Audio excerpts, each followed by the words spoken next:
And the reason why we put this together is appropriate to this time of the year, right? You flip the calendar, it's a brand new year, you have to hit the reset button, and you're scratching your head going, how the heck am I going to do this again? I need to make as much money as I did last year because it was great, and I need to continue that trend. And what I love is that we're sharing ideas that you can use tomorrow. This is not high level, too much, heavy duty stuff that, how do I implement it? No, there's like one or two things that you can walk away with in every episode that you can use tomorrow.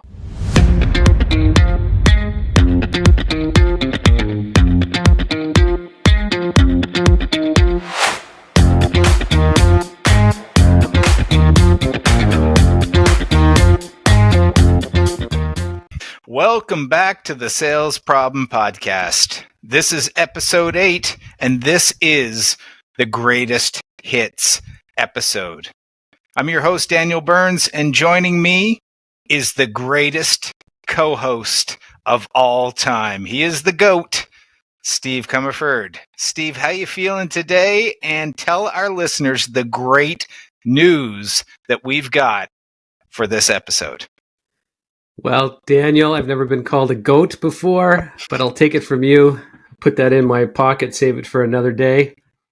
Hey, I'm doing fantastic. It is a brand new year. We're doing a recap on season 2. Unbelievable. 2 seasons in the can for the Sales Problem Podcast. All those naysayers back when we started this saying, oh, good luck. Hope it works out.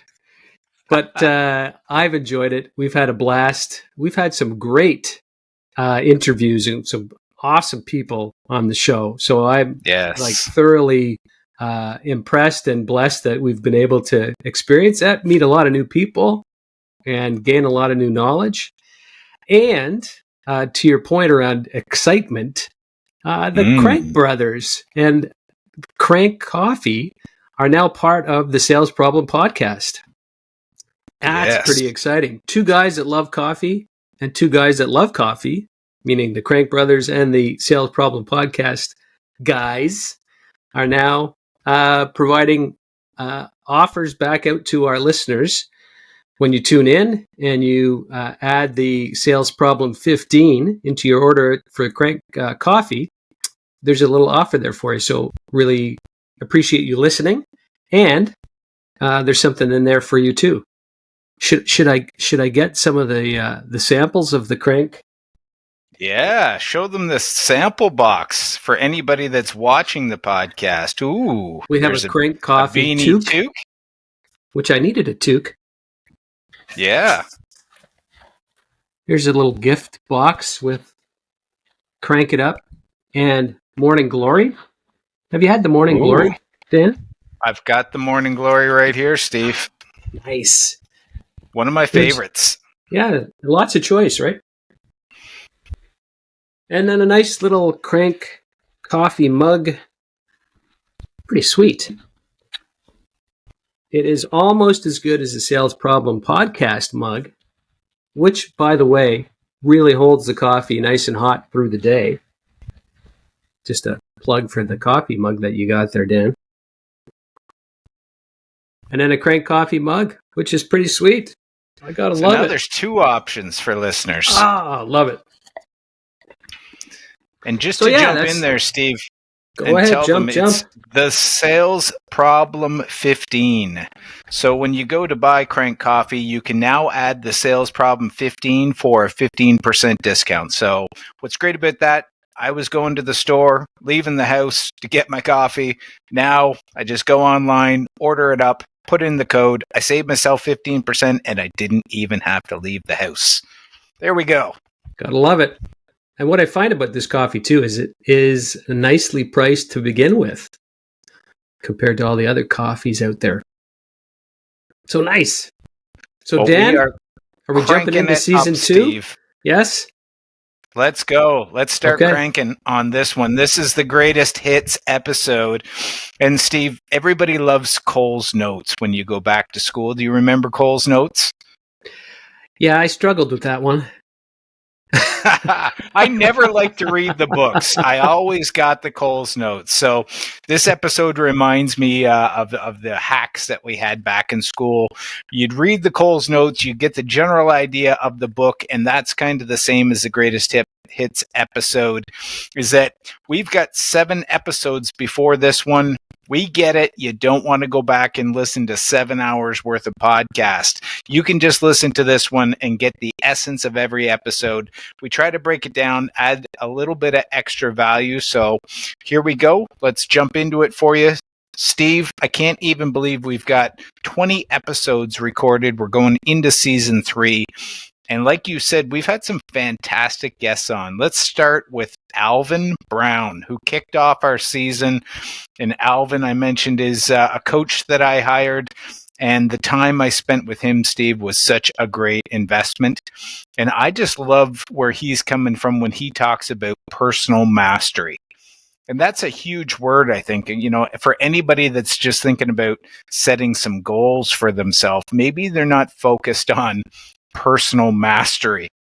Seems like a big topic, but what I really like about that is he talks about just getting to know yourself and that being a goal and you having your own personal journey and really becoming self-aware of where are you really strong and then what are the areas that you have to improve for yourself. And then the other part of that mastery, I think, is whatever profession you're in or whatever position you're in. For salespeople, selling is a profession. I don't think it's mastered in your first year or even 10 years in or 20 years in. It takes time to really get the detail and the mastery behind selling. And I think that's what we're doing is bringing people on that are helping people become masters at their craft. So I really love that about Alvin. What were your takeaways, Steve? I was impressed. The guy's fantastic. It was great to interview him and get to know him. I love that piece around personal mastery. One of his podcasts, because he does nice little snippet podcasts, 12 minutes, 15 minutes. And the one that caught me was around letting go of hostages, like hanging on to people that were dragging you down and not really bringing you any benefit. And I caught that in his interview and really meant a lot to me and just having that mindset. And the other one was around dreaming big enough. Are you actually making it big enough that is something that you could really sink your teeth into and accomplish? So that's what I liked. And then the need for a coach. And he's had multiple coaches, which is interesting too, right? And he's coached a lot of different people, but he's getting coached himself too. So I thought that was really neat in that there's never any shortage for advice and for guidance along the way, which kind of gets us into the second episode with the referral coach and Bill Cates. Great guy. Had a great conversation with him. I love the fact of making sure that you are referable. Like putting yourself in a position, like it's easy to ask for a referral, and many times you're not asking. So there's that one aspect of it. But even when you ask for a referral, you have to make sure that you're doing a good enough job to be referable. So that's what I caught from Bill. Yeah. And again, he puts out a lot of great content. He does some fantastic work in the financial services and that investment wholesaler environment. So if you have a chance, dial into Bill's podcast as well. How about you? Yeah, I thought Bill was, that seasoned professional that brought so many different angles to selling. Referrals is one that can easily be missed, and I like that he went really deep on that one topic. And what stood out to me about Bill, Steve, is he talked about like, know, and trust, which is just such a simple way of breaking things down. But what I really liked about it is the know part is kind of the IQ of selling. You do need to know your products. You need to know what you're talking about. You need to bring that expertise. And that's why people are going to meet with you. But at the same time, 2/3 of that equation is like and trust. which is more the people side of things. If people don't like you and people don't trust you, then does it really matter how much you know about the product? Because you're not going to have connection. So it was interesting to me, that link between you need to be credible and you need to know your stuff, but you need connection in order to make sales. And that was kind of my takeaway from Bill, as well as a differentiator can be just your why. Why do you believe in the product that you're selling? You've got that to sell to somebody, but what makes you want to walk through the door? What about what you sell do you think changes people's lives, or creates a better experience for them, or solves a problem for them? If you're not really clear on that and you can't communicate that as a differentiator, I think you're really missing a big element of sales. And Bill highlighted that nicely. So, Steve, then we went on to David Ellie, who I think was just such a fascinating guy. I could have just sat there and listened to him talk, but he outlined the 7-figure mindset. And the first thing that stood out to me, which I've been saying for 2 years now, is surround yourself with great people. He talked about the importance of not trying to do everything yourself. You're good at certain things, but you can't be expected to be the master of everything, which ties back to Alvin's talk about knowing yourself and then trying to fill in the parts that maybe you don't have with exceptional people that are around you. So the other things that I stood out to me was betting on yourself and really going deep in on, you got to give yourself a chance to succeed at whatever it is you're dreaming big about. So it comes with some risk, but it also comes with a lot of rewards. So if you don't put yourself out there, there's not going to be any results coming your way. So what were your takeaways, Steve, from David? Well, I think you hit it on the nail on the head with those 2 points, right? Taking risks and building the right team. To copy what you just said, but those were the big takeaways for me. One, it was nice to connect with David again, right? We worked a while back together. He's a super guy, but he stepped out of his comfort zone. He knew what he wanted to, where he wanted to go, and what he wanted to build. I love the aspect of building a community and building some legacy for his family to kind of continue on. Love that piece of what he talked about. But yeah, I think it was risk taking and the right team were the ones that really stood out for me. Steve, you actually made a really good point in the podcast. I want to highlight that you put something really great in there. You have to make a decision. Sitting on the fence is one of the points that you brought up. Is you see people all the time. They're trying to decide, do I go this way or do I go that way, or what's the right time, or I have to find the perfect message. And sometimes just making a decision and going for it is the right decision. It's no more magical than that. Thank you for bringing that up. I had forgotten about that, but it is something I remember back when David and I worked together.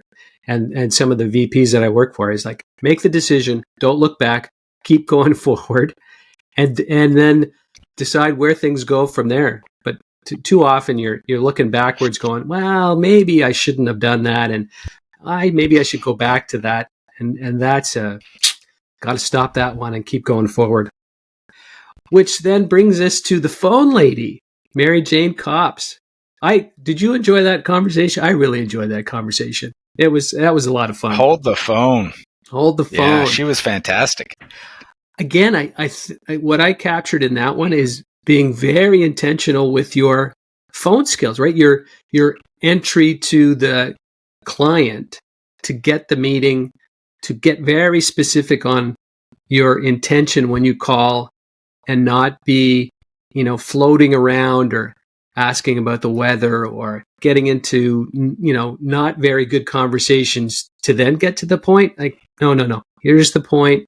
This is why I'm calling. Here's my purpose, and wrapping it up quickly to move on to the next meeting.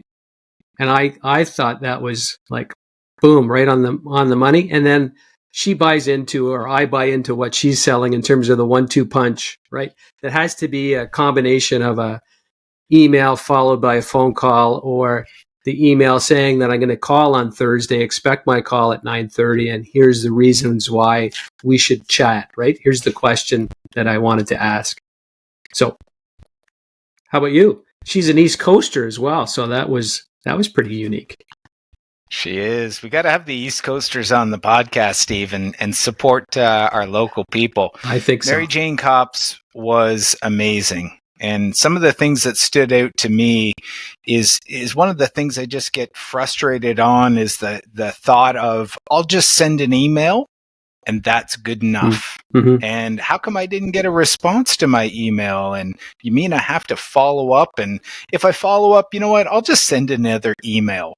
And it starts this, chain of just unresponded to emails, which I see all the time. And pick up the phone because it differentiates in the way you communicate. You can use tone and language, and you can hear what other people are saying and interpret how they're reacting. You just can't get that in a text or an email. But I think the biggest revelation she caused for me, Steve, is the realization that if you didn't grow up with a phone in your house and that being the main way you communicate, that text and email and messaging on social media, that is the primary way that a lot of people are used to communicating. So picking up the phone is not a skill that they've got. And that there's a bit of a barrier there as we get into working with people that's their background. Yeah, you take it for granted, I think, that I just pick up the phone. But I would say that a higher percentage of people, and to your point, right, a higher percentage of people now are having a really tough time with that one. Don't really understand the skill that you really need to make it an effective phone call, really, to make that impact. Yeah, I think you nailed it too, and it made me think back to Brian Miller that was on our show, and he said, just say the damn thing. When you're on the phone, it doesn't need to be flowery and fancy. Just say the damn thing. Yeah. Get to the point. Here's why I'm calling. Love you to call me back. I've got some things for you. Like to meet with you. Done. Hang up the phone. So, Steve, then we went to Anthony Tamiza, who I thought we really shook the trees here on this episode because this one was different. This is not your, sales tactics and tactical podcast. This is delving into something that I hope listeners didn't expect and then listen to, and it made them think a little bit. Because Anthony brought out some great points about how you feel corresponds to how you look. And all those things go towards performance, which is what the idea behind our podcast is how do we get all the little nuggets that help create a better performance? And if you're overlooking how you look and how you feel, I think you're missing something major. And Anthony brought some great perspective in. I like that he said it's not difficult. It's the small things. You don't have to, do a complete transformation, wardrobe overhaul, and change your entire look. Just before you go out the door, check a few things. Check your hair, check your teeth. Make sure you're looking in good shape. Did you shave? Doing all the basic things. Do my shoes match the outfit? Am I fairly well color coordinated? Or am I going out the door, and here's the one I see, without really making any effort? I'm putting on something that is pretty run of the mill, and I know I should probably be putting more effort in, taking it up a notch, trying to look a little more professional, but I just kind of mailed it in again today and threw on the golf shirt. Or I should have ironed the shirt, but it's hidden, so it won't play that up. I would go contrary to your point at the beginning, is that this actually fits right into what we've talked about in terms of mindset, being different, right? Standing out in a crowd. and showing up in a different manner, right? Feeling good, and I think that feeling good is easily transferred to whoever's in front of you, right? They feel that as well as you do. I like the point of make sure that you look in the mirror before you head out the door. Like pause, take a look, scan it. Is it right? Do you need to change it up a little bit? I think that was fun too. But great guy.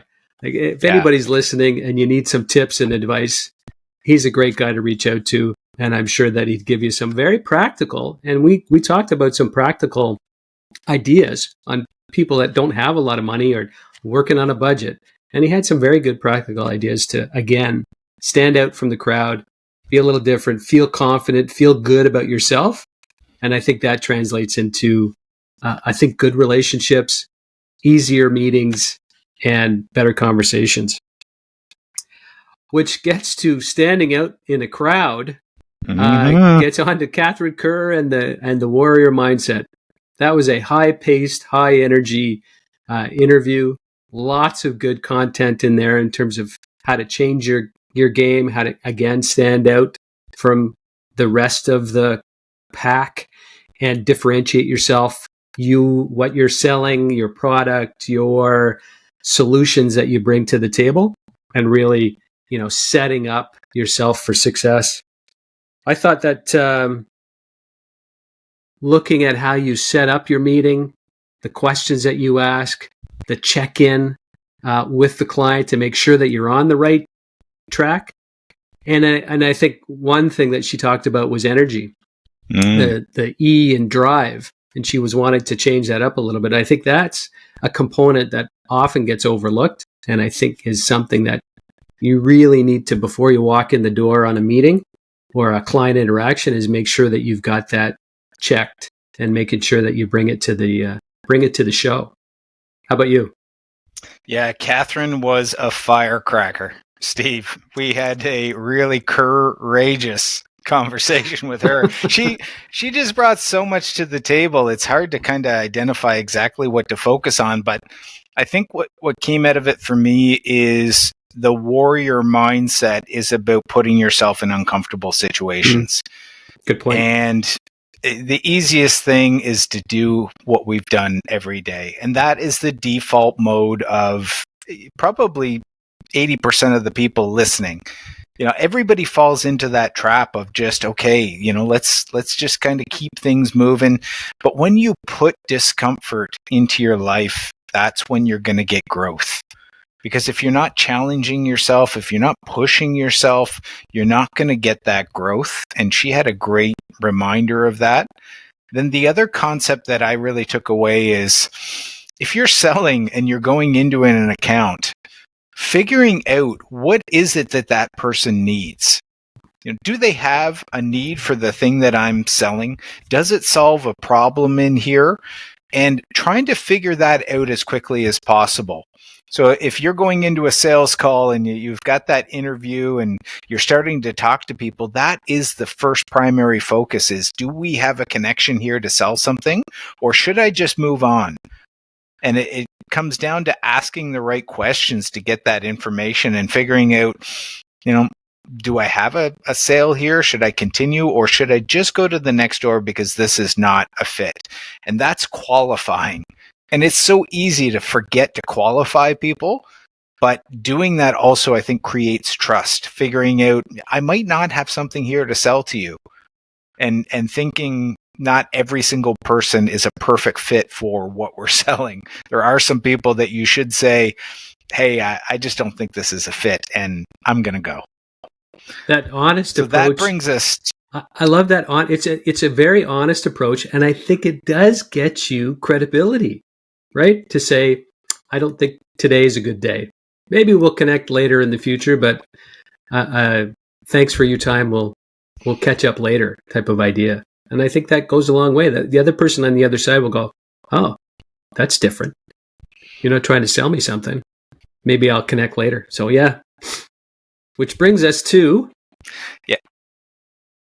Neal DeLowry, who was talking about being a remarkable presenter. Steve, what'd you take away from him? That was such a nice segue, wasn't it? And Neil, It was seamless. I introduced Neil to the podcast. I had taken one of his courses a couple of years back.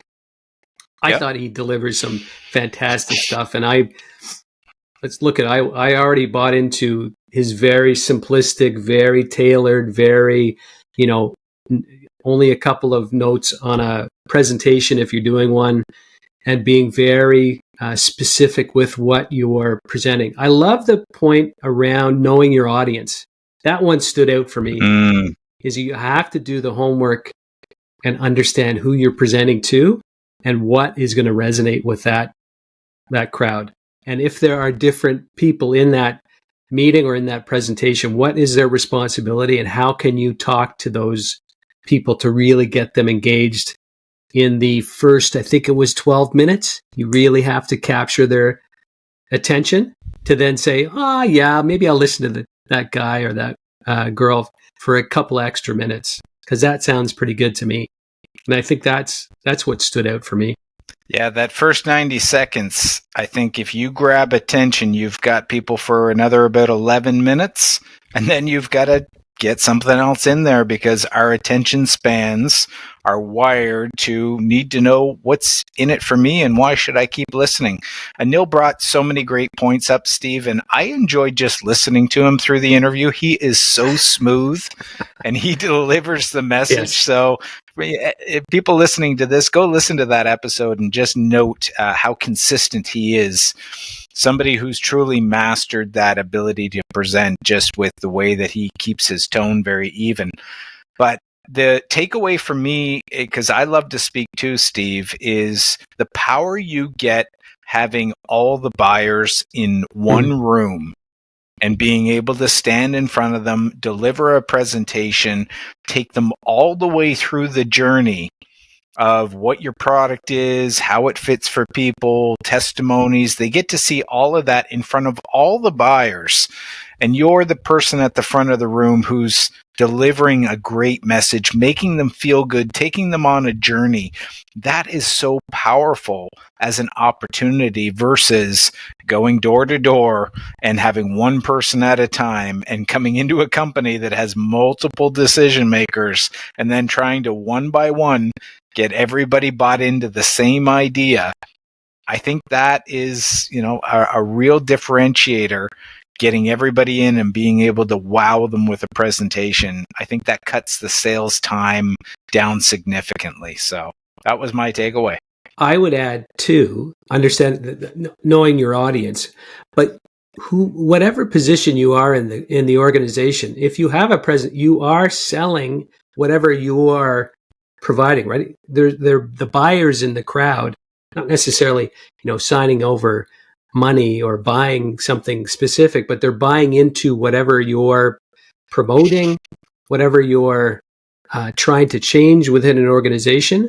If you can make that an impactful presentation, the audience really, it's to get that buy-in from the audience and then making it successful for whatever you're doing, if it's in finance or in operations or in distribution or service or technical services, whatever the case may be. I thought that was a light bulb moment too, that it's not just sales, it's every part of the organization. And we've got a couple episodes coming up. I was just going to say 2 episodes coming up, and one, the first one in terms of interesting starting off the year in 2024, right? Setting goals, habits. Tell us a little bit about Julie, because you know Julie. Yeah, so Julie was somebody I was very excited to come on because she wrote a great book that I just hustled out and got right away, A Few Good Habits. And I've just been loving it. And she is a high performance coach who really digs into the neuroscience behind setting up success and the habits that get you there. And Steve, when this episode comes out, I hope our listeners go and download right away, because the stuff she talks about is dead simple. She is not going to overcomplicate it. She's not going to make it hard for people to start taking action. It's about really simple strategies that you can start with to get the ball moving and get towards success. And then we went on to our last guest to wrap up the season, who was fantastic, like a jaw dropper. Yes. Steve, tell them about our final guest. Roy Rotnaval. I love this interview. It really caps off season 2 because we started with Alvin, immigrant from Jamaica, him and his mom, very, grinding childhood to get into, having a successful life here in Canada. And then we wrap up with Roy on a high in terms of him immigrating from Sri Lanka, a political prisoner at the age of 17, comes to Canada with $50 in his pocket, multiple jobs in his young 20s, and then sees the corner office to say, that's where I want to be. And then builds from there, from getting a job in the mailroom to then ultimately getting that corner office, executive director, top level position within that finance company. And then all of the stories along the way. So I think that'll be definitely one that people need to listen to, because Roy has a fantastic story. And then inside the stories, there's even more stories around his success as a salesperson, to a sales leader, to a sales executive. Lots of good advice in there. Yeah, his story is incredible. I was reading the book thinking, I can't believe that somebody's gone through all of this and then has that positive mindset, was able to accomplish so much. It's the ultimate story where you turn adversity into a strength, and you allow yourself, because of the way that you view the situation. He could have, very well said, hey, this has affected me. It's trauma, and it's going to limit what I can do. And he flipped it around and really used the strength behind everything you went through. I won't spoil the surprise, but wow, what an incredible guest for us to have on to cap off the season. So many lessons there from Roy. Yes, and his book is called Prisoner 1056.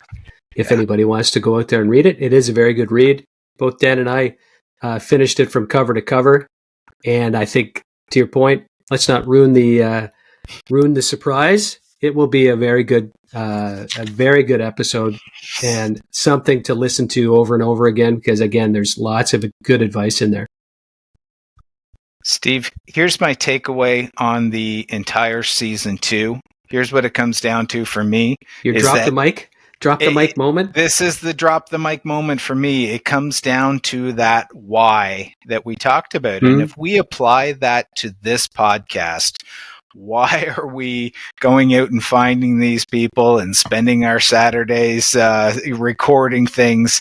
It all comes down to what the purpose of the podcast is how do we create growth? And it's growth personally, and then it's also growth on the sales side. I think the only way to do that is to get new insights that are going to help you create that growth. We can't grow from something that we've already got. That's created the growth of where we are today. And you can be incredibly successful right now, but what we know is there's so much growth ahead of you. But we need some piece of information to kind of shift us or get us to take a new perspective. And as we just outlined all the things we took away from those guests, there's 7 things, and we've got, a couple other that are on the way. Great things that you can apply to your life. I don't know which one it is for our listeners, but what we're doing is providing you those sales tips, those personal growth tips that you can take, go apply which one you think you're most excited about, and create something new in your life. To me, that's the whole why, and it's worth it. If we get one listener who takes something and says, I'm going to go change my life. I'm going to transform this area. I'm going to get better. I'm going to create some growth. My career has just up to notch because of something here on the podcast that made them go and take a different action. Steve, that's the whole why for me. How about you? I love it, Dan. You know what? There is a ton of content in season 1 and what we've put together for season 2 and wrapping it up with those 2 episodes. And the reason why we put this together is appropriate to this time of the year, right? You flip the calendar, it's a brand new year, you have to hit the reset button, and you're scratching your head going, how the heck am I going to do this again? I need to make as much money as I did last year because it was great, and I need to continue that trend. And what I love is that we're sharing ideas that you can use tomorrow. This is not high level, too much, heavy duty stuff that how do I implement it? No, there's like 1 or 2 things that you can walk away with in every episode that you can use tomorrow. And just to tweak a little idea or turn on a light bulb to go, I did like that episode with Anthony. And yeah, maybe I need to tweak the look that I'm, showcasing out in the field or on my calls, right? Just one example. So I hope that everybody enjoys listening. I enjoy this time with you, Dan. It's, I think it taps into the 20 plus years that we've spent together in sales, and I learned by my mistakes, and then picking up advice and all of these good ideas. It just helps one enjoy the day. You have to live the day and enjoy the day. And if you could do that a little bit easier and have some fun, that's good for me. Well, there is more coming from the Sales Problem Podcast because we are headed into season 3. And don't forget that with us is our partner, Crank Coffees, which is a fantastic addition because we're 2 guys that are trying to solve the sales problem. We're 2 guys that love coffee. We know a lot of people listening love coffee as well. So use the Sales Problem 15 code and get yourself a discount. Try these coffees out. What we're telling you is that we believe in them. We believe that they're great coffee. Give it a try. We're going to just try to keep creating value and passing things along to our listeners because if you're listening at this point, we love you. You've supported us. Send this episode to a friend who needs it. Pass these things along. Get other people interested in listening so that they can improve as well. What we're doing is giving you the growth you need to thrive and succeed. We're bringing people on from all around the world, and we're now in 19 countries. Kaboom. Giving you tips to grow, and that's what it's all about so that you can become a better version of yourself. So keep listening. Season 3 is on the way. Our guests are going to continue to be fantastic, and we're going to keep delivering things that are going to help you get that sales growth. We love you.